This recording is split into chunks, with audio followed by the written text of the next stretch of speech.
eu sou a Teacher Eduarda e hoje a gente vai trazer assim, um assunto um pouquinho diferente. Não vai ser um tempo verbal específico, um conteúdo específico. Não, a gente vai falar de relações, de aspectos de tempos verbais. Calma que a gente já vai entrar nisso. Antes, não esquece de se inscrever aqui no canal, dá um like lá no Facebook, segue a gente no Instagram, depois comenta no vídeo, dá um like se gostou, e se não gostou também, dá um like sim, tá? E daí comenta se ficou com alguma dúvida, porque esse conteúdo é um pouquinho diferente, então se ficarem dúvidas, comentem que a gente explica no outro vídeo, certo? Vamos lá então. Vamos falar então da relação entre simple e continuous. Tá. Mas antes da gente entrar nessa relação de simple e continuous, a gente precisa entender como é que os tempos verbais funcionam no inglês. Porque a gente diz, tempos verbais. Ok. Ou no inglês, verb tenses. Mas, na verdade, na língua inglesa, quando a gente fala dessas coisas, a gente está falando, na verdade, de duas coisas separadas.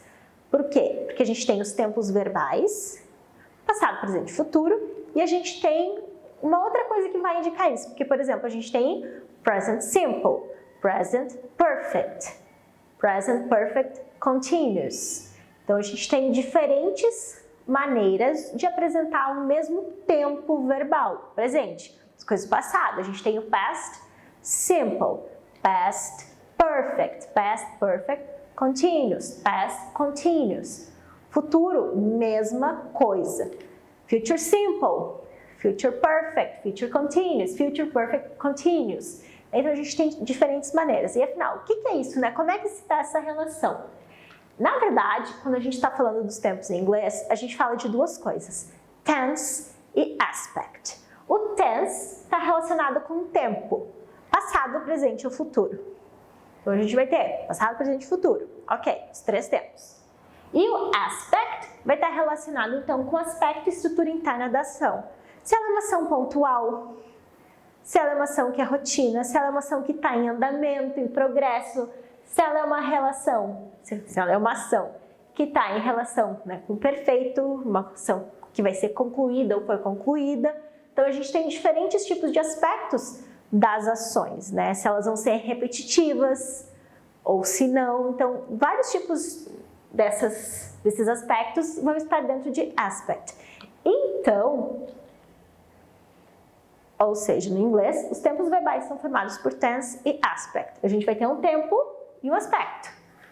Vamos dar uma olhadinha aqui. Não precisa se assustar, a gente não vai passar por toda essa tabela, mas aqui eu trouxe só para dar um exemplo do que é essa relação de tense and aspect. A gente tem aqui o verbo write. Aqui, a gente tem os verb tenses, os tempos. A gente tem present, past e future. Aqui, nessa linha, a gente tem simple, perfect, progressive e perfect progressive, que são os aspectos. Os aspects, né, que são as características da ação.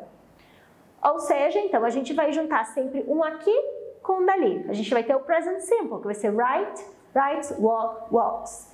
A gente vai ter o present perfect, have or has written. A gente vai ter o present progressive, ou continuous, que é a mesma coisa.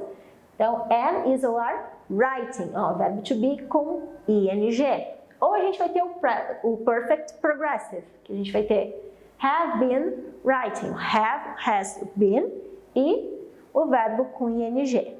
Então não precisa se assustar com essa tabela, isso é só para dar um exemplo do que a gente tem. Então a gente tem sempre um tempo que é unido a um aspecto.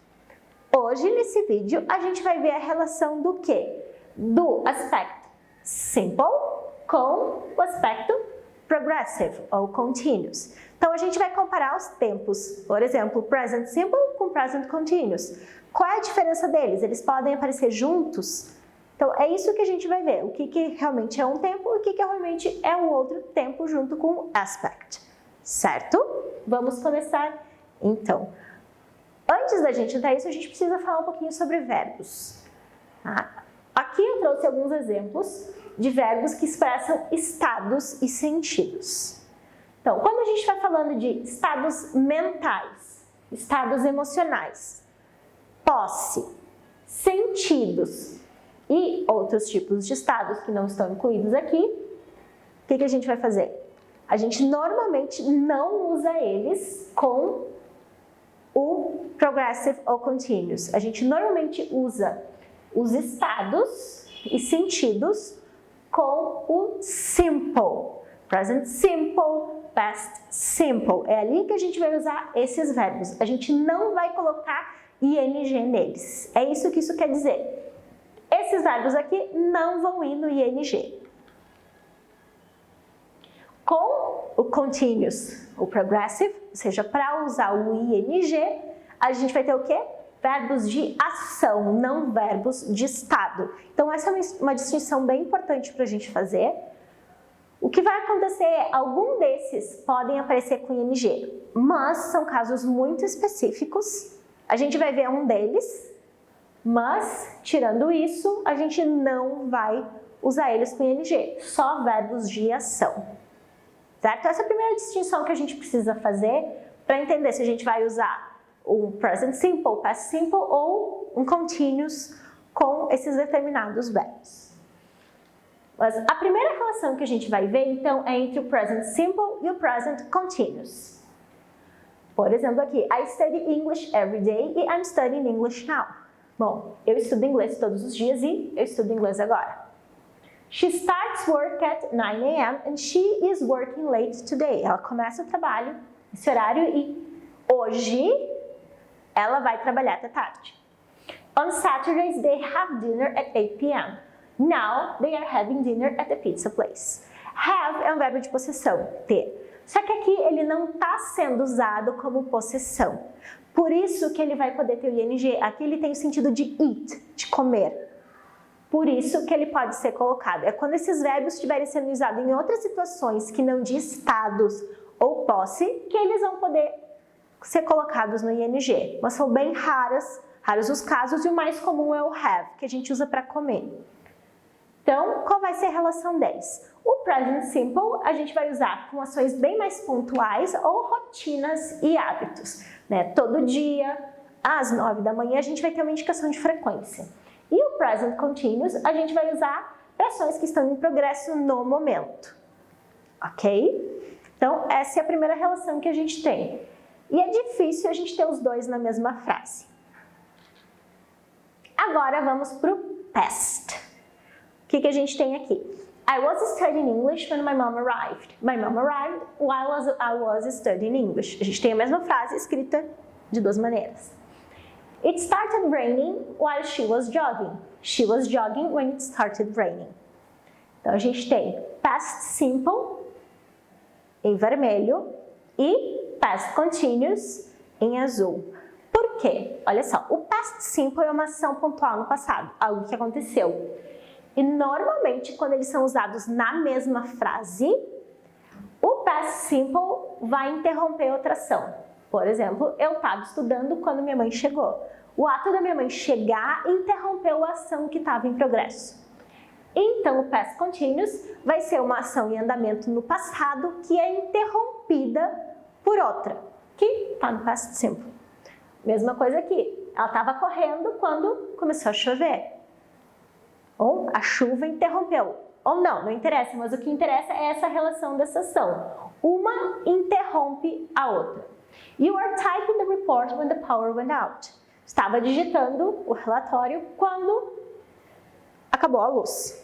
Essa ação realmente interrompeu a outra. Então, a gente tem essa relação do past simple com o past continuous. Uma ação que interrompe a outra. O past simple é sempre a ação que interrompe, porque ela é a pontual. Se faz isso, vai interromper a outra que estava em andamento. Então, o past continuous é a ação em andamento interrompida. E então a gente tem o future. A gente tem o future simple e o future continuous. Então, o future simple vai nos trazer ações no futuro, ideias de futuro, planejamentos, essas coisas que a gente já viu. E o future continuous vai nos trazer ações em progressos no futuro, com algum tipo de horário ou outra ação pontual referenciada. Vamos ver. I will study English tomorrow. Amanhã eu vou estudar inglês. Eu estarei estudando inglês quando chegar. Então, eu vou ter uma ação que vai estar em progresso quando outra ação acontecer. Então, eu tenho essa ação em progresso que vai ter uma referência de uma outra ação. She will work tomorrow at 9 a.m. Ela vai trabalhar amanhã às 9. She'll be working late for the rest of the week. Ela vai estar trabalhando tarde o resto da semana. É uma ação que vai estar em progresso, então, o resto da semana. They will wait for us to arrive before leaving and they will be waiting for us until 7 p.m. Vamos nessas duas. Eles vão esperar a gente chegar antes de ir embora. E eles estarão esperando até às 7. Ou seja, aqui eles vão esperar até às 7 e vão embora. E aqui eles vão esperar a gente chegar antes deles irem embora. Certo? Então aqui a gente tem uma referência de horário, que essa ação vai acontecer até essa hora. Então a gente tem essa diferença. O Future Simple é só ações no futuro. E o Future Continuous vai dar a ideia de ações que vão estar em progresso até um determinado ponto no futuro, que pode ser interrompido por outra ação, tanto ação quanto um outro tempo. Certo? Ficou claro? Se não ficou claro, se ficou ainda alguma dúvida, deixa um comentário, né, que a gente dá um jeito de explicar melhor. Então, por esse vídeo é isso. Não esquece também de dar uma seguidinha lá, dar uma conferida no Teacher do DDC. Eu estou postando conteúdos de gramática, de vocabulário, tem lá o vocabulário de como a gente usa expressões sobre o frio, tem expressões de tempo para falar do frio, tem curiosidades sobre comidas, tipos de comidas diferentes que a gente encontra no exterior, em países de língua inglesa. Tem curiosidades sobre lugares também. Então, confere lá, segue e bye bye. See you next time.